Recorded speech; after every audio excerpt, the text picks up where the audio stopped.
नमस्कार दोस्तों, मैं अंकुर उपाध्याय स्वागत करता हूं आप सभी का आपके अपने YouTube channel share market analysis में।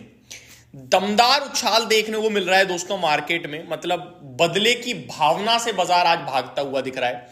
लग रहा है कि मार्केट में एक बाउंस बैक है, एक दमदार एक्शन हो रहा है। और ऐसे 3-4 ट्रेडिंग सेशन चले जाए ना अगर, और 2 खबरें पॉजिटिव आ जाए, तो रिटेल इन्वेस्टर का जो सेंटीमेंट बिगड़ा हुआ है वो हो जाएगा पॉजिटिव, और फिर वो खुद खरीदेगा और 4 लोगों को खरीदवाएगा। इस बीच में जो सबसे ज्यादा फायदा करेंगी कंपनियां वो होंगी स्टॉक मार्केट से जुड़ी हुई। इसके बारे में मैंने आप सभी के साथ 2-3 दिन पहले भी बात करी थी, जहां मैंने आपसे कहा था कि मे भी गिरावट हो सकती है इन कंपनीज में पोजीशनल टर्म पे, और अगर गिरावट होती है तो वो गोल्डन अपॉर्चुनिटी होगी खरीदने की, क्योंकि इन कंपनीज का आउटलुक इतना, मतलब पर्सनल लेवल पे दोस्तों मैं यहां पे क्लियर करना चाहता हूं। वैसे मैं सेबी रजिस्टर्ड नहीं हूं, लेकिन मैं आपके साथ अपना व्यू जरूर शेयर कर सकता हूं। हमें यह तो कहना अधिकार नहीं देता जो रेगुलेटर है कि आप किसी को फोर्स करो बाय करने के लिए, खरीदने के लिए बोलो, लालच दो। एंड मैंने लालच कभी दिया भी नहीं आई थिंक अपने व्यूअर्स को। हमेशा मैंने सिर्फ ये चीजें बोली हैं कि स्टॉक मार्केट लंबी अवधि में पैसा बनाता है, रीजनेबल रिटर्न्स बनाता है, कंपाउंडिंग की पावर पे भरोसा रखो। हमने कभी ये नहीं बोला 1 साल में हो जाएगा 10 गुना, मल्टी बैगर है, फलाना है, ढिकाना है। ये सब फायदा नहीं है, ये मार्केट का एक्चुअल पार्ट है ही नहीं, और इसके पीछे मैं कहता हूं कभी जाना भी नहीं चाहिए। मैं हमेशा लॉन्ग टर्म की बात करता हूं, मैं कंपाउंडिंग की बात करता हूं। कंपाउंडिंग पे ट्रस्ट करो आप, तब आपको दिखेगी कि असली वेल्थ जनरेशन क्या होती है। और लॉन्ग टर्म की बात करें तो शेयर बाजार में मैं आपको सिर्फ इतना बोलना चाहूंगा दोस्तों कि 2020 में 3 करोड़ डीमेट अकाउंट थे, 2024 के अंत तक 17 करोड़ डीमेट अकाउंट हो गए हैं। पता है कितना हो गया ये? 3 से 17 6 गुना, ऑलमोस्ट 6 गुना 4 साल में, 5 साल में, यानी हर साल डबल हो रहा है, आप ये कह सकते हो। ठीक है, डबल इन द मीन जितने थे उतने ही डबल हो रहे हैं। ऐसा नहीं कि 3 का 6 हो गया तो 6 का 12, नहीं, 3 से 6, फिर 3 और बढ़ गए, फिर 3 और बढ़ गए, इस तरीके से। अभी हर महीने 30 lakh 40 lakh demat account open हो रहे थे। अभी मार्केट वीक है तो उतना नहीं हो रहा होगा पार्टिसिपेशन, मुझे पता है। डेटा आएगा तो मैं डिस्कस भी करूंगा, थोड़ा कम भी हो सकता है, लोग छोड़ के भी जा रहे होंगे शेयर बाजार को। लेकिन फिर भी आप देखो 40 lakh demat account monthly basis पे पहुंच गए ओपन होने में, यानी आप कह सकते हो 10 महीने में 4 करोड़ डीमेट अकाउंट आने लगेंगे 10 महीने में। यानी पूरे 1 साल की बात करूं मैं आपको तो 5 करोड़ के करीब डीमेट अकाउंट। ये आपको दर्शा रहा है कि बहुत तेज ग्रोथ है यहां, और पॉपुलेशन हमारी बहुत ज्यादा है, तो हम बहुत कुछ कर सकते हैं इस फील्ड में। एसआईपी बुक 6,000-5,000 करोड़ की हुआ करती थी मंथली की, आज 25,000 करोड़ हो गई है। तो बहुत स्कोप है यहां, तो आपको इन स्टॉक्स पे फोकस करना है, मैं बार बार कह रहा हूं।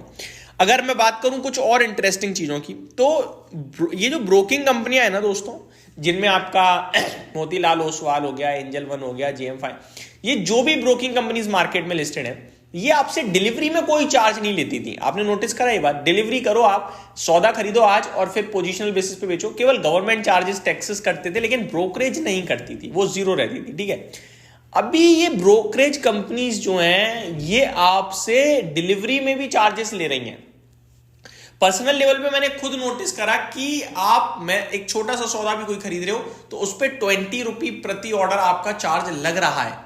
तो ये हमें दर्शा रहा है कि ब्रोकरेज कंपनीज की अर्निंग और बढ़ने वाली है आगे चलकर। ये सब इसलिए हो रहा है क्योंकि एक्सचेंजेस ने क्या करा, वीकली एक्सपायरी बंद करवा दी सेबी ने, तो अब वॉल्यूम्स कम होंगे, कहीं से तो कमाना पड़ेगा इन ब्रोकर्स को, क्योंकि भैया इन्होंने अपने प्लेटफॉर्म को सुधारने के लिए बहुत सारी सर्विसेज दी अपने इन्वेस्टर्स को, अपने क्लाइंट्स को। अब वो सर्विसेज फ्री तो है नहीं, सॉफ्टवेयर फ्री तो है नहीं, उनको ये पे कर रहे हैं, तो इन्हें कहीं से तो पैसा चाहिए, तो इन्होंने अब डिलीवरी पे भी चार्ज लगाना शुरू कर दिया। इनफैक्ट कुछ ब्रोकरेजेस जो बिल्कुल जीरो पे थी, अभी वो इनिशियल लेवल पे आएंगे, फिर अभी 20 रुपए तक पहुंचेंगे, तो ये धीरे धीरे बढ़ता हुआ दिख रहा है। तो डिलीवरी जो फ्री होती थी वो जमाना जा रहा है, इनकी डेफिनेटली अर्निंग्स बढ़ेंगी।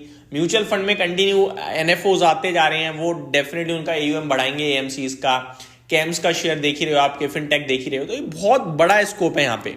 तो इन स्टॉक्स पे आप फोकस करो। अगर किसी को अभी भी थीम समझ नहीं आई तो एक बार फिर बताता हूँ। शेयर बाजार से जुड़ी हुई कौन सी कंपनियां आपकी ब्रोकिंग में, आपका हो गया angel one, Motilal Oswal, share India securities, ये डिस्काउंट ब्रोकर है, यही फ्री देते थे डिलीवरी आपको, आप भी नोटिस करते होंगे, लेकिन अभी आप चार्ज दे रहे हो। पता है आपको, बहुत सारे ब्रोकर्स ने लागू कर दिया चार्जेस। अदरवाइज अभी भी कुछ ब्रोकर्स हैं फ्री में जो चल रहे हैं, लेकिन ये भी चालू कर देंगे ऑलमोस्ट आपके लिए सब। तो अब आपको ब्रोकरेज ज्यादा पे करनी पड़ेगी। आप एक्सचेंजेस में जाओगे तो BSE वन एंड ओनली है। आप अगर डेपोजिटरी में जाओगे तो CDSL वन एंड ओनली है। अगर आप AMCs में जाओगे तो फिर आपके लिए आदित्य बिरला हो जाता है, निप्पॉन इंडिया एसेट मैनेजमेंट हो जाता है, HDFC AMC हो जाता है, UTI AMC हो जाता है, और भी कुछ कंपनियां होंगी। लेकिन मैं इन AMC से ज़्यादा मोनोपोली प्ले करूंगा कैम्स के साथ या फिर केफिन टेक के साथ। वहीं मेरे पास वेल्थ मैनेजमेंट में आनंद राठी हो जाता है, चॉइस इंटरनेशनल भी अच्छा ब्रोकर माना जाएगा, Nuvama wealth management, 361 wealth management. इन स्टॉक्स को दोस्तों पकड़ के बैठे रहो, छोड़ने की जल्दबाजी और सोचना भी बस, इतना ही कहना चाहूंगा। और शेयर बाजार में आज जो तेजी आई है उसमें डेफिनेटली आपकी पोर्टफोलियो 1-2%, 2.5% तक उछल रही होगी, तो ये आपको शायद और कॉन्फिडेंस दे कि भाई साहब बाजार गिरता जरूर है लेकिन उछलेगा और आपका पैसा भी बनेगा। तो होल्ड करने में ही फायदा है, गिरावट में लेने में ही फायदा है। सब नेगेटिव होंगे, आपको पता भी नहीं है कल क्या होने वाला है। क्या कल किसी ने सोचा था 300 पॉइंट निफ्टी भागेगा? नहीं। बाउंस बैक सोच रहे थे बट 300 पॉइंट्स का तो नहीं सोच रहे होंगे। तो ये मार्केट गिरते समय ऐसा लगता है खत्म हो जाएगा, लेकिन एक्चुअली में खत्म नहीं होता, वो अपॉर्चुनिटी ही होती है। बट अब कितना गिरेगा वो हम सभी को नहीं पता होता, इसलिए कहते हैं स्टैगर्ड वे में लो गिरावट के मार्केट में।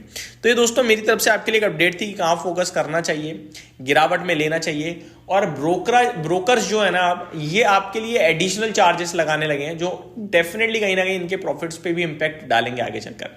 तो ये मेरी तरफ से अपडेट थी। Thank you so much for watching this video. Have a great day guys.